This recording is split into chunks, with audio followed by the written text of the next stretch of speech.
নমস্কার, আমি জ্যোতির্ময়ী রায়। আমি রবীন্দ্রভারতী বিশ্ববিদ্যালয়ে এই কণ্ঠসঙ্গীত বিভাগ থেকে বিএ এবং এমএ কমপ্লিট করেছি। তারপরে আমি দ্বিতীয়বার এমএ করেছি মিউজিকোলজি ডিপার্টমেন্ট থেকে। সেখানে আমি স্নাতকোত্তর পর্বে প্রথম স্থান অধিকার করতে পেরেছি ঈশ্বরের কৃপায়।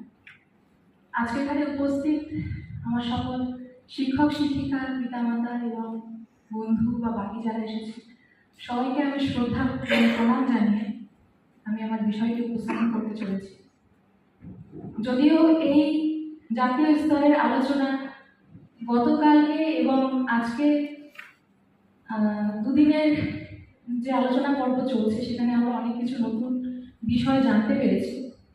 আমার বিষয় ছিল খেয়াল, সেই নিয়ে পড়াশোনা ছিল, কিন্তু বাংলা গানের বিষয় নিয়ে এই প্রথমবার একটা ছোট করে একটা গবেষণাপত্র উপস্থাপন করতে চলেছে। অবশ্যই ভুল ত্রুটি মার্জনা করবেন।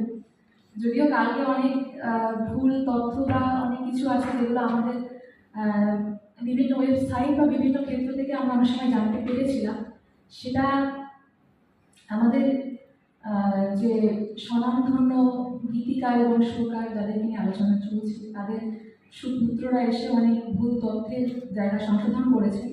সেটা দেখেও অনেক কিছু অনুধাবন করতে পেরেছি এবং সেই অনুযায়ী উপস্থাপন করতে চলেছি। আমার বিষয় হচ্ছে বাংলা ছায়াছবির গানে গৌরীপ্রসন্ন মজুমদার ও নচিকেতা ঘোষের অনবদ্য কীর্তি। বাংলা ছায়াছবির স্বর্ণযুগের গীতিকার গৌরীপ্রসন্ন মজুমদার এবং সুরকার নচিকেতা ঘোষের জুটি ছিল এক অন্যতম জুটি, যাদের অনবদ্য সৃষ্টিস্বরূপ বাংলা আধুনিক ও চলচ্চিত্রের গান অনন্য উচ্চতায় পৌঁছে গিয়েছিল। নচিকেতা ঘোষ সম্পর্কে যদি বলি, প্রকৃতপক্ষে তিনি ছিলেন একজন বিখ্যাত দক্ষ সুরকার ও সঙ্গীত পরিচালক, যিনি একাধিক ভাষায় গান রচনায় সুর দেন। তার সঙ্গীতের প্রতি গভীর অনুরাগ থাকায় তিনি ডাক্তারি ছেড়ে সঙ্গীত পরিচালক হন। বলা বাহুল্য, তিনি বহু বাংলা ছায়াছবিতে একজন দক্ষ সুরকার হিসেবে কাজ করেছেন। তবে তিনি শুধুই যে সুর প্রয়োগ করতেন তা নয়, তিনি মাঝে মাঝে গীতিকারদের গানের কোনো একটি লাইনও বলে দিতেন, অথবা প্রথম লাইন বলে দিতেন, তারপর গীতিকাররা সেটিকে ভিত্তি করে বা কেন্দ্র করে রচনা করতেন বাকি অংশটি। যদিও কালকে আমি জানতে পেরেছি যে তিনি নিজের কণ্ঠেও গান গেয়েছেন, সেটা হয়তো খুব একটা হাইলাইটেড হয়নি, কিন্তু কালকে একটা গবেষণা প্রেজেন্টেশন থেকেই আমরা জানতে পেরেছি। গৌরীপ্রসন্ন মজুমদারের বহু লিখিত গানে সুর দিয়েছেন নচিকেতা ঘোষ। গৌরীপ্রসন্ন মজুমদারের গানের শব্দচয়ন ও আবেগময় লেখনী বাংলা ছায়াছবির সঙ্গীতে তাকে এক অনন্য উচ্চতায় স্থান দিয়েছে। প্রসঙ্গত উল্লেখ্য, এই দুই কিংবদন্তি দ্বারা বহু ছায়াছবিতে অন্যতম সৃষ্টি পরিলক্ষিত হয়। যেমন 1956 সালে মুক্তিপ্রাপ্ত অগ্রদূত পরিচালিত এবং উত্তম কুমার সুচিত্রা সেন অভিনীত জনপ্রিয় বাংলা ছায়াছবি ত্রিজামার সঙ্গীত পরিচালনা করেছিলেন নচিকেতা ঘোষ এবং গৌরীপ্রসন্ন মজুমদার। এই গানগুলির গীতিকার ছিলেন নচিকেতা ঘোষ সুরকার ছিলেন এবং গৌরীপ্রসন্ন মজুমদার গীতিকার ছিলেন। ছবিটির জনপ্রিয় গানগুলোর মধ্যে উল্লেখযোগ্য হল ঝিরিঝিরি পিয়ালের পাখির গুঞ্জন শুনে, মাটিতে চন্দ্র মল্লিকা, ধূপ চিরদিন গন্ধ জোড়ায় ইত্যাদি, যা গীতশ্রী সন্ধ্যা মুখোপাধ্যায় দ্বারা গীত হয়েছে। 1958 সালে মুক্তিপ্রাপ্ত বাংলা ছায়াছবি ইন্দ্রাণীর সব গানের সুরকার ছিলেন নচিকেতা ঘোষ এবং গীতিকার ছিলেন গৌরীপ্রসন্ন মজুমদার। ছায়াছবিটির জনপ্রিয় গানগুলোতে কণ্ঠ দিয়েছেন হেমন্ত মুখোপাধ্যায়, গীতা দত্ত, মোহাম্মদ রফি। যেমন নীল ছোট ক্ষতি নেই, ঝনক ঝনক কাপড়, ওগো সুন্দর জানো নাকি, দূরের তুমি আজ, সূর্য ডোবার পালা আসে যদি, সবই কুছ টাকা ইত্যাদি। 1958 সালে বাংলা ছায়াছবি ভারতের লটারির গানগুলির সুরকার গীতিকার ছিলেন এই কিংবদন্তি দল। তাদের কথা ও সুরের জনপ্রিয় গানগুলির গায়ক গায়িকা ছিলেন শ্যামল মিত্র, মানবেন্দ্র মুখোপাধ্যায়, মঞ্জুলা সেনগুপ্ত। গানগুলি হচ্ছে পুতুল নেবে তো পুতুল, ব্রহ্মা যখন দাঁড়ি পাল্লায়, এসব থেকে প্রেম প্রেম খেলা ইত্যাদি। 1973 সালে ননী গোপালের বিয়ে ছায়াছবির গানের সুর ও কথা এই দুই কিংবদন্তি দ্বারা সৃষ্টি। গেয়েছেন শিল্পী স্বপ্না দাশগুপ্ত, মান্না দে। যেমন শুনেছি প্রজাপতি গায়ে বসে, আমি বাঘ নই যে ক্ষীরের চোটে, বিরহ জ্বালা কি মিলনমালা, ফুল কেমন বাজে।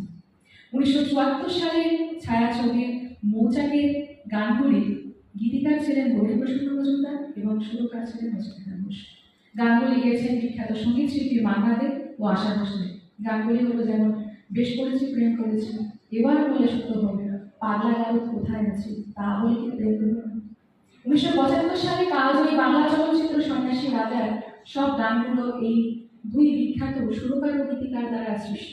গায়ক ছিলেন মান্না দে এবং হেমন্ত মুখোপাধ্যায়। জনপ্রিয় গানসমূহগুলি হচ্ছে ভালোবাসার আগুন জ্বালাও, কাহার নামায় বাধা বাজা, এই কথা কি জানি তো, ঘর সংসার সবাই তো চায়, কা তব কান্না, থোড়ি ভিক্ষা কাকে লাও, ওগো বেশি দাম করো না, পূজা কি গো থমকে যায়, কত রসিক দেখো ভগবান, করো সেবায় বরণ করো ইত্যাদি।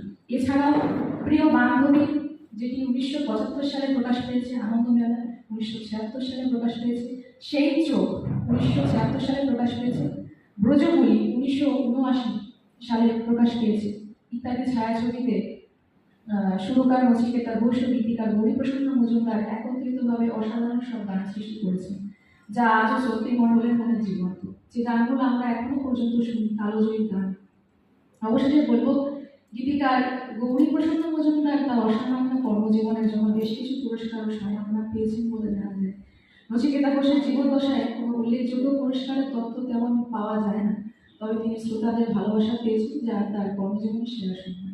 এখানে আর একটি কথা বলে আমি শেষ করতে চাইব, এটা হচ্ছে যে গায়ক যারা থাকেন, কণ্ঠসঙ্গীত শিল্পী যারা থাকেন, তারা নিজেদের যে পারদর্শিতা এবং গায়ন ভঙ্গি বা নিজেদের যে একটা স্বতন্ত্র ভাবধারা থাকে, তার জন্য সেই গানগুলোকে অসাধারণভাবে প্রেজেন্ট করেন, যেগুলো আমরা বারবার শুনলে আমাদের কাছে পুরনো হয় না, নতুন থেকে যায়। কিন্তু অনেক সময় আমরা এটা দেখতে পাই যে এর পিছনে যিনি সুর করেছেন এবং যিনি লিখেছেন, যার কথা এবং সুরের কারণে আরো বেশি গানটির একটা দিক আমাদের মনের মধ্যে একটা প্রভাব সৃষ্টি হয়েছে, সেটার জন্য গীতিকার সুরকারদের খুব একটা পুরস্কার পেতে আমরা দেখি না, যেটা আমার একটু এটা মনে হয়েছে, এটা আমার একটু উল্লেখ করতে মনে হলো যে আমি বলি।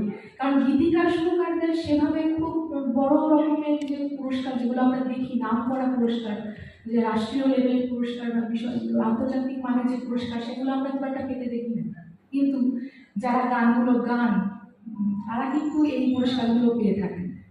এবার এই বিষয়টা যদিও এটা আমরা সবাই দেখছি, এখানে বলার কিছুই নেই, তবে যদি এরকম গীতিকার সুরকাররা সেরকম ধরনের পুরস্কার পেতেন যেগুলো আন্তর্জাতিক মানে বা রাষ্ট্রীয় মানে, অবশ্যই পাওয়ার যোগ্য ওনারা রাখেন, যোগ্যতা এনারা রাখেন, কিন্তু সেটা হয়তো ভালো লাগতো আমাদের সবার ক্ষেত্রে আরো বেশি। ঠিক আছে, আমার বলার বক্তব্য এখানে শেষ করছি। ধন্যবাদ।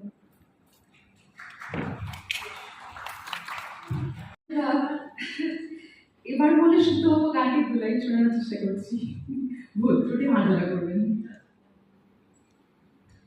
এবার বলে শুদ্ধ হব, তাঁতি ঘরে জন্ম